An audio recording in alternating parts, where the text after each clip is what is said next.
जगह जगह जाकर तहसील तहसील जाकर के किसानों की लड़ाई लड़ी, गरीब मजदूर शोषित वर्ग के लोगों की लड़ाई लड़ी।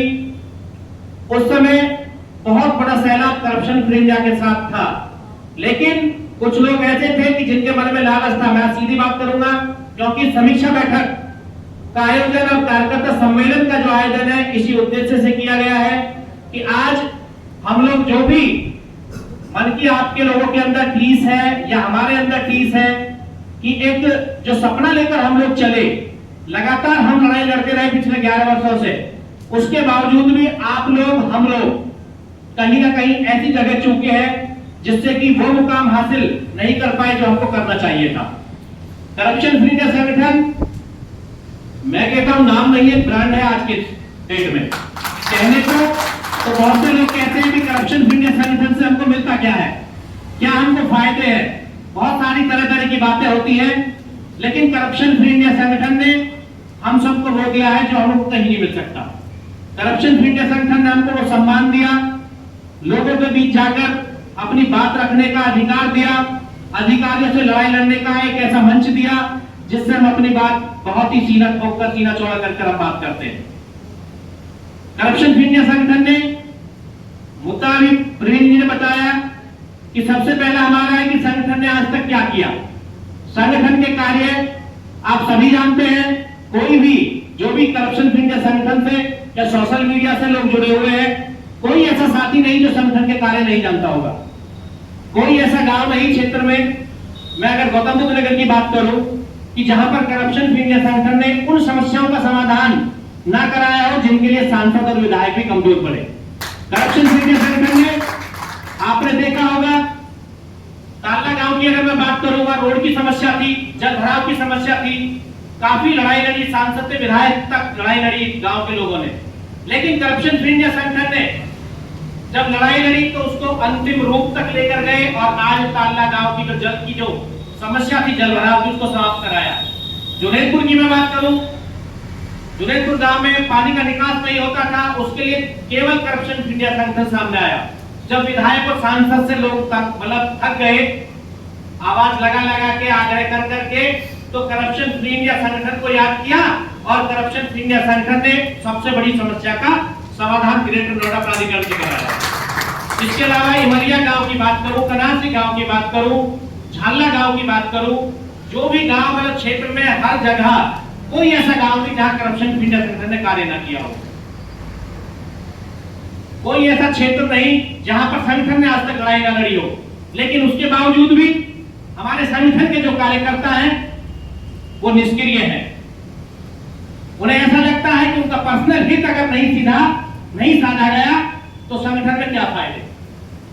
बहुत से ऐसे कार्यकर्ता हैं कि जिन्हें केवल अपने पर्सनल फायदे के लिए जुड़े और जब उन्हें नहीं लगा कि भाई यहां से कोई फायदा है तो किनारा कर गए या अपना केवल फॉर्मेलिटी निभाते चले गए और अब भी फॉर्मेलिटी निभा रहे हैं।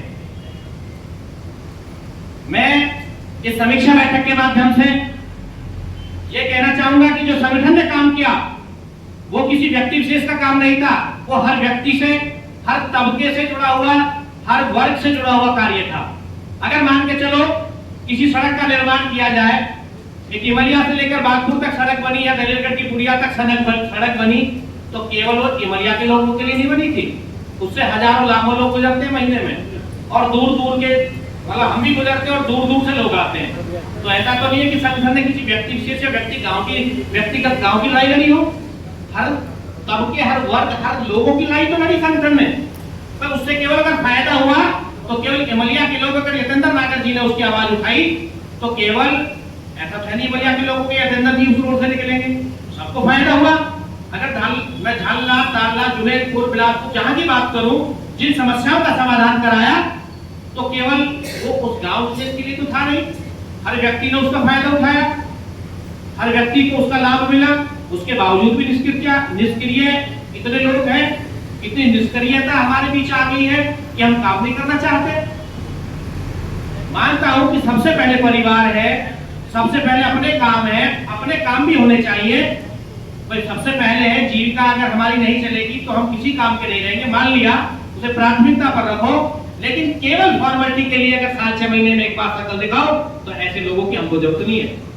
संगठन 2013 में जब मैंने बताया हजारों की संख्या में लोग हुआ करते थे, हजारों लोग जुड़े थे संगठन से, वो छोड़कर चले गए और नहीं आए जिनमें जुनून था, जिनमें जोश था, कुछ करना चाहते थे इस संगठन के माध्यम से अपने देश के लिए, समाज के लिए।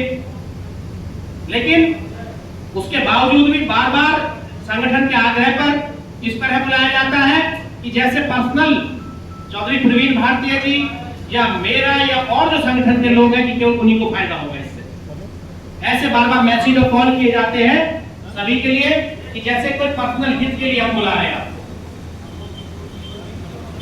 आप सभी सम्मानित साथी हैं, सभी बहुत बुद्धिजीवी लोग हैं और आपने पूरा अपना जीवन समाज को दिया है। समाज के लिए आपने देखा है कि क्या हमको करना चाहिए, क्या हमको देश हित में, समाज हित में करना चाहिए।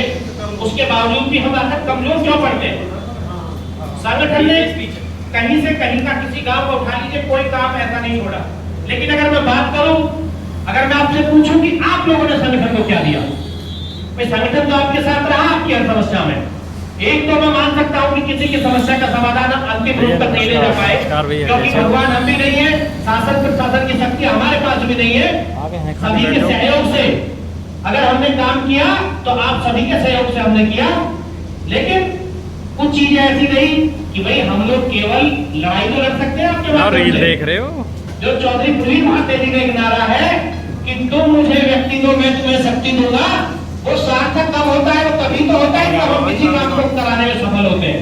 और कब सफल होते हैं? जितने आप लोग साथ देंगे। केवल एक मान के चलो मानव थे, लेकिन अगर उन्हें याद करते हैं तो किस लिए करते हैं? क्योंकि उन्होंने देश के लिए अपना जीवन कुर्बान कर दिया, अपने भारत माँ के लिए। अंग्रेजी शासन से हमें मुक्ति दिलाने, उन्होंने खुद को